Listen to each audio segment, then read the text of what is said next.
Assalamualaikum warahmatullahi wabarakatuh. Halo anak-anak, apa kabarnya hari ini? Alhamdulillah, luar biasa, Allahu Akbar.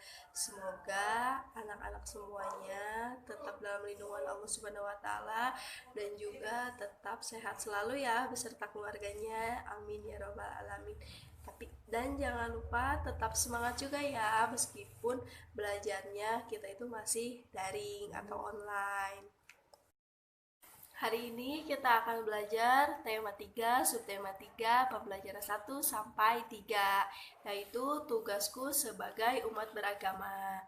Nah, di halaman 47 ada pembelajaran 1, yaitu tentang menulis cerita tentang budaya tolong menolong. Tapi tunggu dulu, sebelum ibu kasih tahu cara menulis cerita, ada yang tahu nggak budaya itu apa?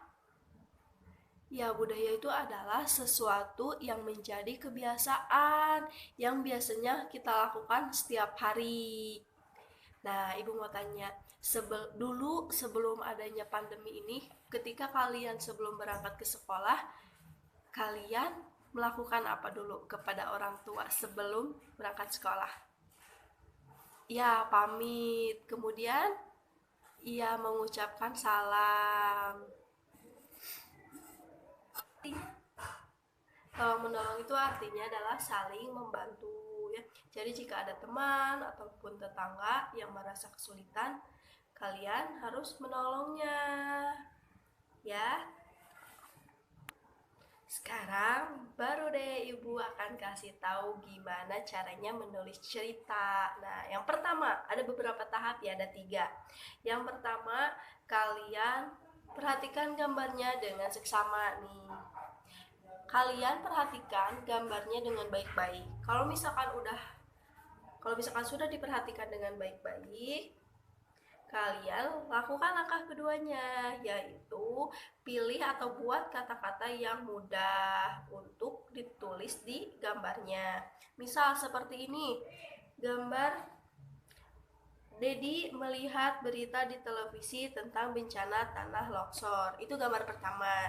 Gambar keduanya, Dedi dan teman-teman mengumpulkan sumbangan untuk korban tanah longsor.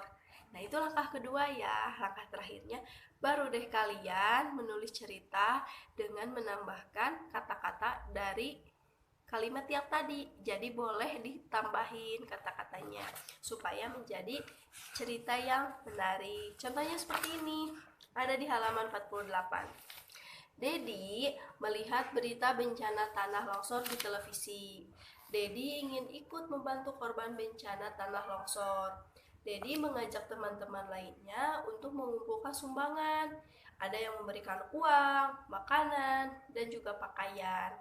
Dedi dan teman-teman menerapkan budaya tolong menolong. Nah, itu contoh menulis cerita tentang budaya tolong menolong. Jadi ada 3 ya untuk membuat cerita. Yang pertama, perhatikan gambar dengan seksama. Yang kedua, pilihlah kata-kata yang mudah.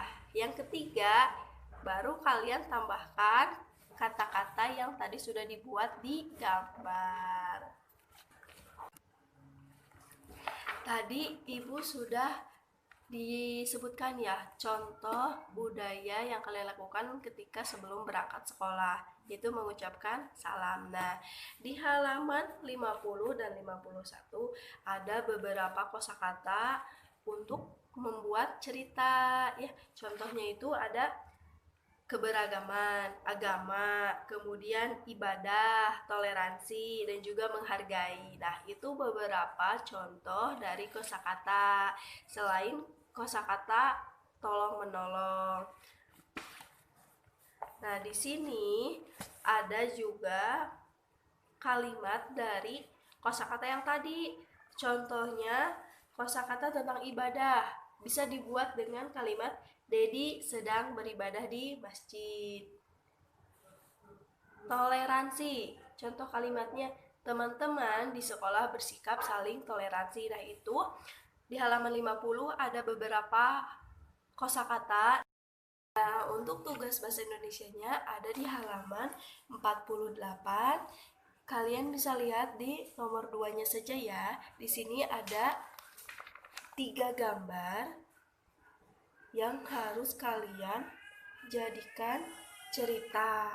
Nah, tadi sudah Ibu kasih tahu ya, ada 3 langkah. Yang pertama, perhatikan gambar dengan seksama. Dan yang kedua, langkah keduanya adalah pilih kata-kata yang mudah untuk ditulis di masing-masing gambar.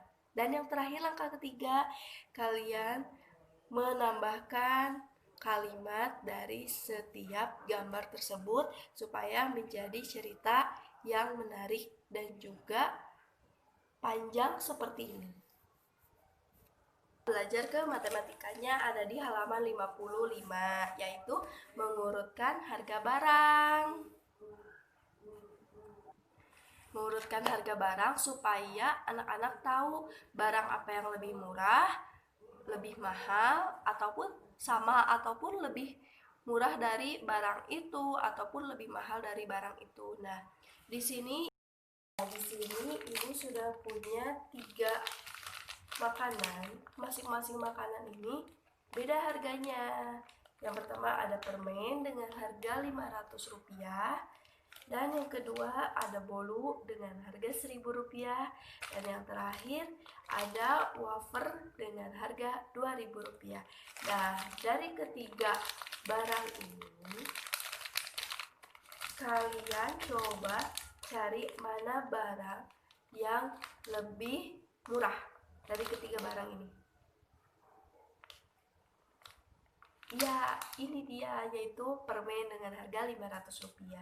Kemudian dari ketiga barang ini, mana yang harganya paling mahal? Ya, ada wafer dengan harga Rp2.000. Jadi, gampang ya untuk mengurutkan harga barang. Nah, kalau misalkan ada pertanyaan seperti ini, dari ketiga barang ini, benda mana yang lebih murah dari roti?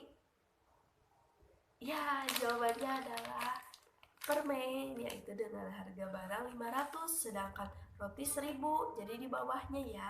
Kalau wafer ini harganya adalah 2000, jadi bukan lebih murah, tapi lebih mahal dari roti.